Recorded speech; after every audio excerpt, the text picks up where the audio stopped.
Podcast bersama aku Cynthia dan aku Kalista. Hai Kalista, kita ketemu lagi guys dengan Kalista. Dan kali ini kita akan membahas suatu tema yang mungkin gak tahu ya, kayak relate juga sih, relate ke teman-teman dan juga relate ke aku pribadi. Jadi kali ini aku pengen bertanya-tanya mengenai masa lalu Kalista. Ini mungkin curhat-curhat santai gak apa-apa? Boleh. Jadi kadang pernah gak sih kamu ngerasain kayak di masa lalu kamu ngerasa gagal, ngerasa kayak wah harusnya aku tuh begini loh, dan akhirnya kamu gak bisa berdamai dengan masa lalu kamu. Pernah gak sih? Pernah. Dan kekurangan atau kesalahan masa lalu itu. Kenapa nih? Masa lalu kayaknya banyak nih ya. Aduh, gimana pengalamannya nih? Sebenarnya pengalamannya bukan yang gimana sih, lebih ke arah pernah buat kesalahan di masa lalu gitu. Secara pribadi ya. Iya. Nah, pas waktu kamu punya kesalahan di masa lalu, kamu bisa berdamai berarti di sekarang? Kalau untuk sekarang bisa, tapi lumayan sulit ya prosesnya. Berarti ada prosesnya, ada proses sendiri. Oke, Kalista boleh nanya nggak sih gimana cara kamu untuk berdamai sama masa lalu, sama yang dulu kamu punya kesalahan atau mungkin orang lain yang punya kesalahan sama kamu, terus kamu bisa berdamai, itu caranya gimana sih? Karena jujur aku pribadi susah lagi dalam proses sih. Jadi kalau aku sih itu sebenarnya tuh ada banyak ya. Yaitu kalau di dalam poin-poin itu ada 12. Oh, ada 12. Banyak ya, 12. Ada 12 guys. Jadi buat kalian ada 12 cara untuk berdamai dengan masa lalu. Gimana? Itu adalah yang pertama tuh ingat bahwa masa lalu atau kesalahan atau kejadian di masa lalu itu kita buat sebagai sejarah gitu. Jadi gimana tuh? Ya jangan kayak berpikir kayak, duh kok gue gini ya, tapi ya udah biar itu jadi pelajaran, jadi sejarah buat kita sendiri gitu. Jadi berarti sebuah pengalaman, berarti hal buruk juga pengalaman ya buat kita. Oke, berarti kayak misalkan saya bisa jadi diri saya yang sekarang itu karena ada masa lalu juga, lalu yang mungkin kurang enak, tapi itu tetap jadi bagian sejarah dalam hidup saya. Gitu. Oke. Yang kedua itu kesalahan itu tuh bagian yang tak terpisahkan di masa lalu. Dan ingat bahwa pilihan yang salah atau orang yang salah itu bagian dalam hidup kita yang sekarang. Kan bukan berarti kayak orang-orang yang di masa lalu itu tuh ya musuh, kan enggak ya. Sekarang kan tetap jadi kita masih tetap bisa baikan gitu ya, masih bisa berkomunikasi dengan baik, bahkan bisa jadi sahabat, teman gitu kan, walaupun mungkin di masa lalunya pernah menyakiti diri kita. Ya gitu. Terus yang ketiga tuh merenung gitu, atau meditasi sih. Nah dalam meditasi ini atau merenung ini kita tuh bisa tuh kayak kita luangin waktu untuk merenung dan kita pikirin kayak apa sih kesalahan saya, apa sih kesalahan gue gitu, apa yang harus saya ubah gitu buat ke depannya. Tapi bukannya kayak gitu tuh jatuhnya kayak overthinking gak sih? Enggak sih, lebih kayak biar kita tuh tahu gitu apa sih salah saya tuh di mana gitu tuh, biar kedepannya kita tuh nggak ngulangin kesalahan yang sama gitu. Jadi overthinking di malam hari itu nggak melulu hal yang negatif ya, bisa yang positif juga. Jadi itu bisa jadi buat pelajaran diri kita sendiri. Ya gitu. Terus jangan fokus pada siapa yang salah, apa yang salah gitu, tapi fokus pada hikmahnya. Kayak dari masalah ini tuh kita dapat apa sih gitu tuh, apa sih hikmahnya gitu, apa yang tapi kan kadang gitu. Kita ya sebagai manusia kan kadang pernah aja lah ada namanya kayak rasa kesel, kayak kecewa, kenapa sih dia kayak gitu. Jatuhnya kita nggak berdamai-damai dengan masa lalu, itu sebenarnya hal yang wajar kan? Wajar, tapi ya jangan berlebihan gitu, karena kita tuh harus memaafkan, harus menerima juga gitu. Nah jadi buat kalian yang masih susah nih untuk memaafkan orang, ternyata itu kurang baik ya. Mungkin nggak apa-apa nih kalian kesel untuk sekarang ini, tapi jangan berlarut-larut ya kalian saya. Oke, terus apa lagi nih? Terus misalkan nih kalian karena mungkin kecewa sama orang lain gitu kan, jadi kalian bingung, duh gue nggak bisa cerita sama siapa gitu. Kalian bisa loh curhat ke buku, atau kalian bisa bikin quotes atau notes gitu kan.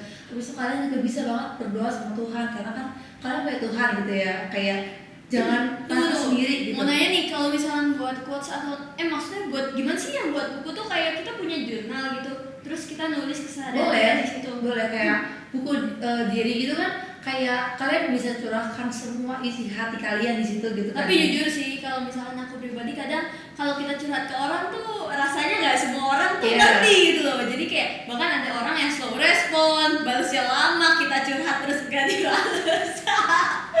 Itu ada teman-teman.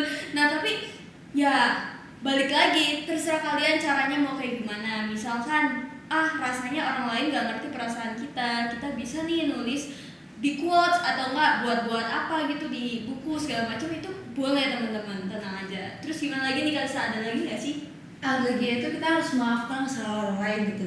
Jadi kayak jangan dipikir kayak mikir, duh dia salah, tapi kita harus terima gitu. Jadi kita tuh nggak mungkin bisa ngelupain masa lalu ya. Nggak mungkin ya berarti ya. Gitu. Karena kita pasti bakal kayak ke-trigger lah kayak, duh gue pernah gini ya, duh gue pernah ngalamin kayak gini, kan gak enak ya. Tapi kita tuh lebih karena kita harus terima gitu. Oh ya gak apa-apa deh gitu, gak apa-apa deh itu orang itu jahat, gak apa-apa. Kayak gak apa-apa gue pernah ngelakuin ini gitu tuh. Tapi ya itu jadiin buat pelajaran gitu. Menerima masa lalu dan memaafkan masa lalu. Habis itu kita harus jadiin semua itu pelajaran gitu. Jadi kedepannya biar kita tuh gak salah lagi gitu. Kita gak salah pilihan lagi, kita gak mengulang hal yang sama lagi gitu. Karena setiap orang pasti pernah melakukan kesalahan ya. Iya, baik orang lain yang salah pernah ke kita ataupun kita yang salah ke orang. Jadi mau gimana pun kita harus menerima itu semua, bahwa kita pernah salah. Ya udah, kalau kita pernah punya salah ya kita minta maaf. Kalau misalnya orang lain punya salah terus nggak minta maaf nih ke kita, ya udah nggak apa-apa, terima aja. Oh ya udah, saya dapat pelajaran ini loh dari masalah itu, bla bla bla bla bla. Nah kalian udah tuh bisa dapat, biar di selanjutnya nextnya kalian mungkin nggak menaruh ekspektasi terlalu tinggi tuh pada orang itu. Jadi biar nggak sakit hati. Iya gitu. Habis itu ada namanya tuh fokus pada masa depan gitu. Jadi kan biasanya kita kalau misalkan kita fokus sama masa lalu aja, kita kapan mau maju gitu ya, kapan mau jadi gitu. ibarat kata stuck ya. Iya stuck. Jadi jangan sampai kita stuck gitu. Kita harus fokusnya sama masa depan. Jadi kayak ngapain sih pikirin masa lalu gitu ya? Ya udah, masa lalu jadi pelajaran, tapi yang masa depan ya kita harus fokus gitu. Jadi jangan mikirin masa lalu. Habis itu terakhir adalah bersyukur. Jadi bersyukur apa Jadi yang poin ke-12 ya? Iya tuh paling terakhir tuh. Bersyukur. Iya, berarti bersyukur bahwa walaupun kita dikasih masalah sama Tuhan, itu ya udah sebagai cobaan buat diri kita biar kita lebih berkembang lagi ya. Iya, biar kita next level. Oke. Menurut Kalista nih, sebenarnya dampak dari kalau kita nggak menerima masa lalu atau nggak berdamai dengan masa lalu, apa sih dampaknya gitu, kayak membuat diri kita kayak gimana? Kalau menurut saya pribadi ya, itu kita jadi gampang stres, jadi murung, jadi kayak takut, terus bisa trauma, bahkan kayak kan ada yang kayak, duh gue pernah diselingkuhin nih, jadi dia takut untuk berhubungan lagi gitu. Kayak ini pengalaman ya. Oke, bener banget nih. Jadi buat teman-teman semuanya, buat kalian yang belum bisa memaafkan orang lain atau belum bisa memaafkan masa lalu kalian, ya ayo kita coba pelan-pelan progresnya. Walaupun itu membutuhkan waktu, nggak apa-apa, nggak ada salahnya buat kita mencoba. Nah di akhir kata ini, di akhir podcast ini, Kalista apakah punya nih pesan buat teman-teman semuanya yang nonton podcast ini? Pesannya melupakan masa lalu atau melupakan kesalahan di masa lalu itu memang sulit, tapi kita bisa menggunakan cara dengan memaafkan dan menerima, dan jangan lupa bersyukur dan fokus pada masa depan. Jangan pada masa lalu gitu. Bener banget. Applause dulu teman-teman. Oke, nah kalau misalnya dari aku pribadi, mungkin aku nggak mau nyampein pesan apa-apa lagi karena di sini udah banyak banget nih teman-teman ngedenger pesan-pesan dari kita. Tapi aku mau nyampein satu quotes yang mungkin tadi aku udah cari, udah ketik juga di sini, bahwa sudah saatnya kita menjadi pribadi yang baru, pribadi yang gagah, menatap masa depan dan maafkan masa lalu tersebut.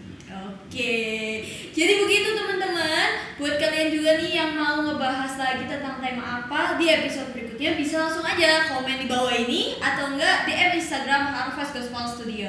Oke, jangan lupa like, comment, dan juga subscribe. See you to the next podcast. Dadah! Terima kasih sudah menonton. Jangan lupa untuk like, comment, and subscribe. Tuhan Yesus memberkati.